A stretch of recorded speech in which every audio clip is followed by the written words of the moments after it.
The reason I became a chef is because I loved fast-paced insanity. If I had to describe passion, I feel like it's very closely intertwined with insanity to a certain extent. Obsession, anything in life, any facet of life where it's like I'm not insanely obsessed. Insanity, obsession, and passion all are interwoven for me.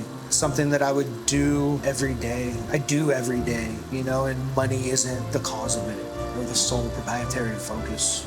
My inspiration behind this dish was, how can I do something that's a little more refined to just like a lobster risotto? I like doing scales on dishes because it's like just the aesthetic of it's nice. And I shaved pluots really thin that looks like the color texture of like raw lobster. Why don't I add that on top of the lobster to have cooked lobster look raw? And it just also adds a little sweetness and a little crispness to it. And it's just different.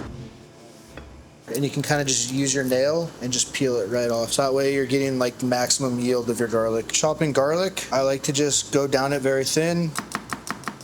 You can keep garlic shaved and cook with it. For this application, I like it a little more fine. Come through like this, just go back and forth. It's also better to have a bench scraper and not use your knife. A little trick to get easier brunoise for a shallot, I like to square it off. So I'll take off the ends, half it as well to make your life that much easier.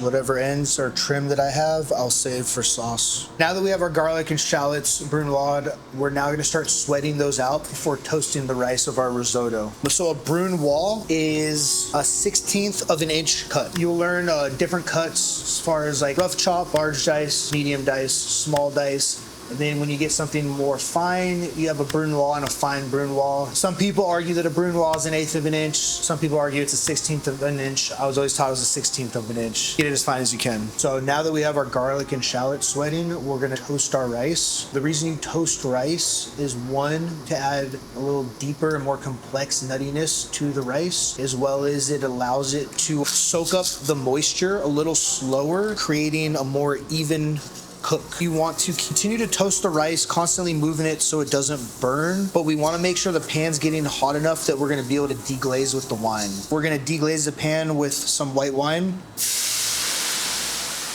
To make this stock, you need to slaughter your finest and largest chicken, sacrifice it for the dish. It makes it taste better when you loved it. When you're making risotto, you look at your rice granule. You see that like that's still very opaque, and you'll be able to see the difference between cooked and raw. So when you're cooking risotto, you slowly feed it, allow it to soak up all that moisture before adding more stock to it. And it's also a constant stir. You don't want your rice to overcook. You don't want it to cook unevenly. Since I added my stock, I'm gonna slowly start to season it. I'm not gonna season too heavy right now because it's gonna be a constant progression of seasoning where I just want to slowly start building that flavor. And at the end is when I'll really adjust the seasoning, but just little bits of salt and pepper here throughout the cook process. The rice has begun to absorb that stock. We're gonna add some more, a little bit at a time, and continue moving that rice around. I like to rotate the pan as well, just to also ensure that everything is being evenly dispersed.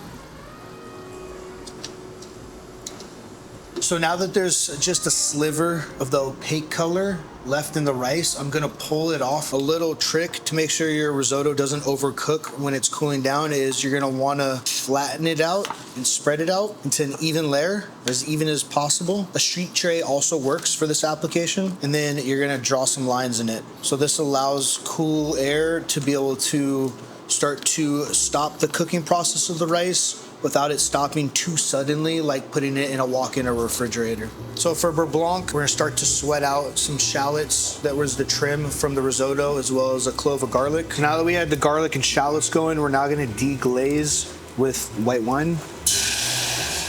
With this recipe of beurre blanc, you could also add thyme, a little vinegar. I'm not doing that today. I'm just keeping it garlic, shallot, wine, butter. The time period he grew up in, he was cooking in restaurants. It was more looked down upon. It's like, oh, you're gonna work in restaurants, you're gonna cook. You know, it was kind of like for outcasts and scoundrels. This dude was fucking doing heroin, sleeping on the beach, and then going to work. I personally like to just leave the garlic and shallot in. You can strain it out. So when we emulsify the butter, we're gonna take it off the heat to make sure that your sauce doesn't break. So you slowly just start adding cold butter in there, little bits at a time, whisk, whisk, whisk, whisk, whisk. And there's enough residual heat in the pan to allow you to emulsify that butter. Now that we have our butter emulsified in our sauce, we're gonna adjust the seasoning. So for me, I like to adjust the acid as well as the salt at the end. So we're gonna throw some lemon juice in there. Always fresh lemon, none of that bottled stuff. If your beurre blanc starts to break, you can add cream as a stabilizer. Just be careful with the citrus because that could also curdle the cream. Now that I have the viscosity that I want from the lemon juice, we're gonna start adding salt, little pinches at a time, emulsify, and taste. I can find a small enough spoon. All my spoons are massive. Coming to taste this little thing of beurre blanc with like a spoon like this. Okay, we're gonna taste our sauce. We're gonna get the lobster tail ready to poach. For this preparation of the lobster, I'm gonna come down the belly side and cut. Kind of just crack it, break it, and run your fingers along the top side so that you have this beautiful piece of lobster. Before we cook the lobster, we're gonna get 2 skewers. So we're just gonna take the skewer and run it along the lobster on each side. And the purpose of this is so when we start to cook the lobster, it doesn't curl up. We want the tail to stay as flat and straight as possible.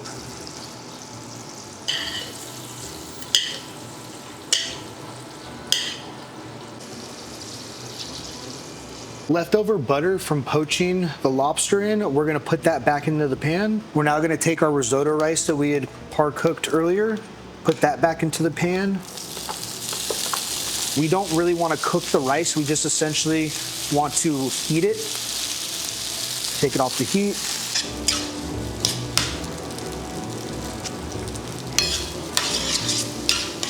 I like using mascarpone in this dish because it gives it a really rich, creamy texture. Just fold it in. A little more, because why not? Now we're gonna take it off the heat, fold in a little creme fraiche.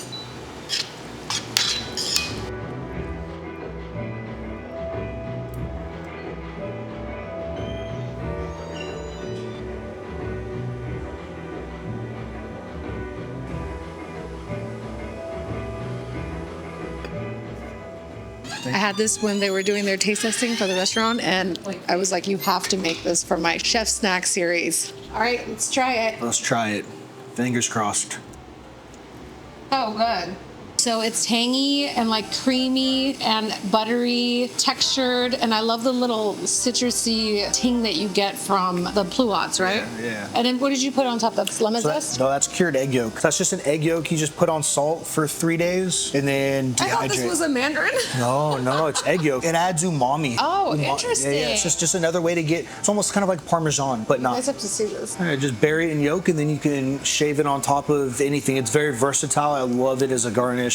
And it really impacts flavor as well. The contrast between the yolk with like the richness and the saltiness and then the freshness and bit of acidity and sweetness with the pluot, it kind of balances, you know, and everything goes together. It's like perfect. It's still so good. Taste to make sure you're not lying. I feel like chefs are always so hard on themselves. Oh, I'm hypercritical. It's never good enough. The texture, like I've had lots of risotto and it's never like this. It's almost like it does have like that al dente to it. The rice does, and I love that because I don't want mush in my mouth. I want like a little bit of texture, and I want to know that I'm eating rice. For sure. Chef's kiss. First episode of Chef Snack. Chef Luke Steele, thank you so much for having us. Thank you, guys. And hopefully we can come back. Definitely looking forward to it. Yay! Take care. Thank you, Chef. Thank you.